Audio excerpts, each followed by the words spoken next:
부활이 없다 하는 사두개인들이 그날 예수께 와서 물어 이르되, 선생님이여, 모세가 일렀으되 사람이 만일 자식이 없이 죽으면 그 동생이 그 아내에게 장가들어 형을 위하여 상속자를 세울지니라 하였나이다. 우리 중에 친형제가 있었는데 마지가 장가들었다가 죽어 상속자가 없으므로 그 아내를 그 동생에게 물려주고 그 둘째와 셋째로 일곱째까지 그렇게 하다가 최후에 그 여자도 죽었나이다. 그런즉 그들이 다 그를 취하였으니 부활 때 일곱 중인 누구의 아내가 되리이까? 너희가 성경도 하나님의 능력도 알지 못하는 거로 오해하였도다. 부활 때에는 장가도 아니가고 시집도 아니가고 하늘에 있는 천사들과 같으니라.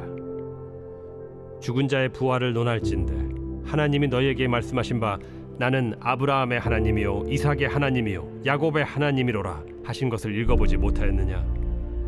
하나님은 죽은 자의 하나님이 아니요 살아있는 자의 하나님이시니라. 무리가 듣고 그의 가르치심에 놀라더라. 안녕하세요. 행복한 아침 묵상으로 인사를 드립니다. 저에게 있어서 목회의 기준을 이야기한다면 저는 성경입니다. 성경에 위배되는 것은 절대 하지 않을 것입니다. 성경에서 말하고 있는 것, 그것이 진리입니다. 성경에서 이야기하고 있는 것이 있다면 저는 다 믿습니다. 그런데 만약 성경에 위배되지 않는 선에서는 저는 무엇이든지 할 것입니다. 그래서 하나님의 나라와 영광을 위하여 성경에 위배되지 않는다면 여러 가지 프로그램도 진행을 할 것이고 여러 가지 사역도 진행을 할 것입니다. 그런데 만약 우리가 진행하는 그런 사역과 프로그램들이 하나님의 말씀에 어긋나는 것이고 성경에 위배되는 것이다 그런다면 저는 아무리 좋은 사역이라 할지라도 아무리 귀한 일이라 할지라도 반드시 그 자리에서 멈출 것입니다. 저의 기준은 오직 성경입니다. 그런데 오늘날 많은 사람들을 보면 어떤 신학적인 논리를 가지고 이것은 이제 끝났다, 이것은 아니다 라고 이야기하는 사람들도 있습니다. 그러나 저는 거기에 휘둘리고 싶지 않습니다. 성경에 기록되어 있다면 하나님의 말씀이라면 하나님의 뜻이라면 끝까지 밀고 나갈 것이고 변함없이 그 말씀만 붙들고 나아갈 것입니다. 그래서 저는 우리 천안침례교회 모든 성도들의 삶이 그리고 우리 교회가 오직 성경의 기준이 되어 삶을 살아가고 오직 성경 말씀을 따라 모든 일들을 감당하는 그런 교회가 되었으면 좋겠습니다. 그래서 우리 교회에 자랑이 있다면 다른 것이 아니라 우리 교회는 오직 하나님의 말씀의 기준이 된 교회다. 하나님의 뜻대로 살아가는 교회이다 라고 그것을 자랑하는 교회가 되었으면 좋겠습니다. 오늘 본문을 보면 사두개인들이 자기는 오직 성경만 의지하며 살아간다 라고 생각합니다. 그런데 그들은 하나님의 말씀을 온전히 믿지 않는 사람들이었습니다. 그들은 부활을 거부하는 사람들이었습니다. 그래서 그들은 성경 전체를 믿는 것이 아니라 모세오경만 믿었습니다. 왜냐하면 그 모세오경 안에는 부활에 대한 이야기가 없다라고 자신들 스스로가 판단하고 생각해서 자신들의 기준에 맞는 성경을 찾은 것입니다. 그런데 여러분, 하나님의 말씀 가운데 창세기 1장 1절이 어떻게 시작되는 줄 알고 계십니까? 태초에 하나님이 천지를 창조하시느니라. 태초에 하나님이 천지를 창조하셨다. 여러분, 이 말은 무엇을 의미할까요? 하나님의 놀라운 능력을 말씀하고 있습니다. 능치 못함이 없는 하나님을 말씀하고 있는 것입니다. 아무것도 없는 상황 가운데 속에서 이 세상 모든 것을 창조하신 그 하나님께서 죽음을 이기시고 다시금 부활하신다. 여러분, 이게 불가능할까요? 그래서 예수님께서는 사두개인들을 향하여 이렇게 말씀하고 있습니다. 29절에 예수께서 대답하여 이르시되 너희가 성경도 하나님의 능력도 알지 못하는 고로 오해하였다.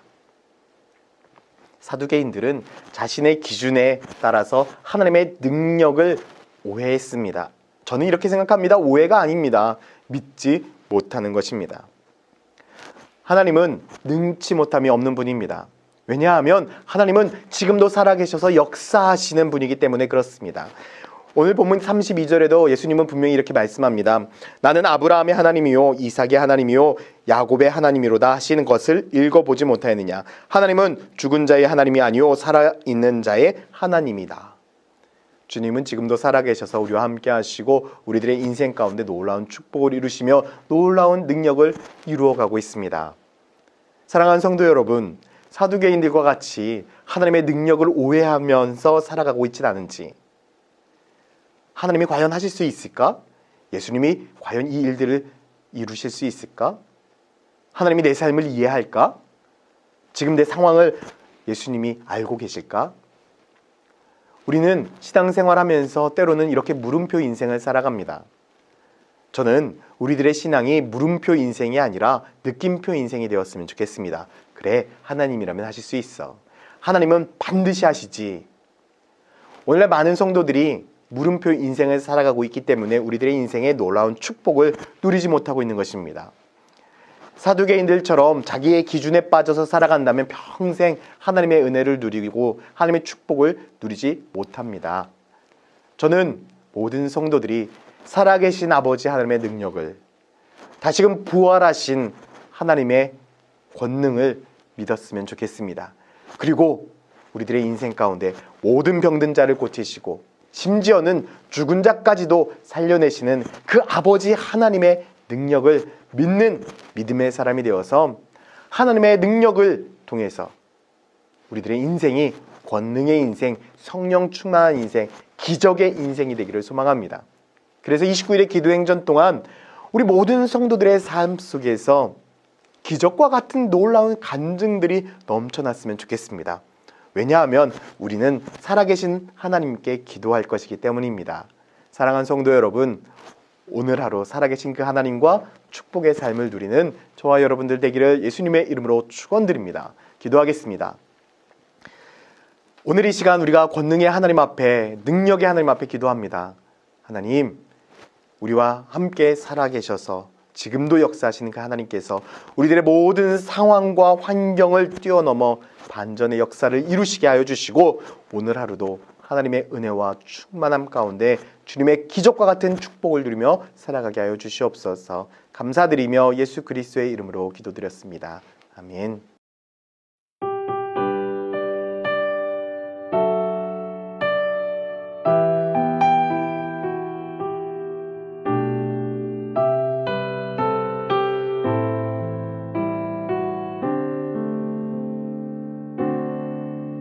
고달픈 삶의 은혜도 무뎌지고 곧 사라질 것에 내 맘 두네. 헛되고 헛된 것들을 바라보며 그 은혜를 놓치며 살았네. 주어진 삶을 묵묵히 살아가며 날 붙드신 주 예수를 보내. 사망 가운데 놓여진 나의 삶을 날 건지신 그 이름 예수. 나의 한숨을 바꾸셨네. 주를 향한 노래로, 소망의 노래로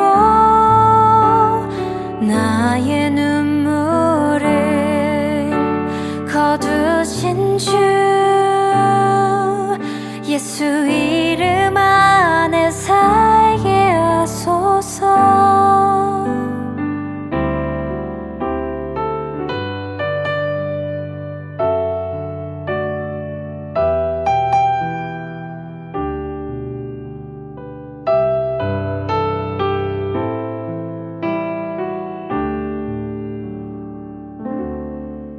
주어진 삶을 묵묵히 살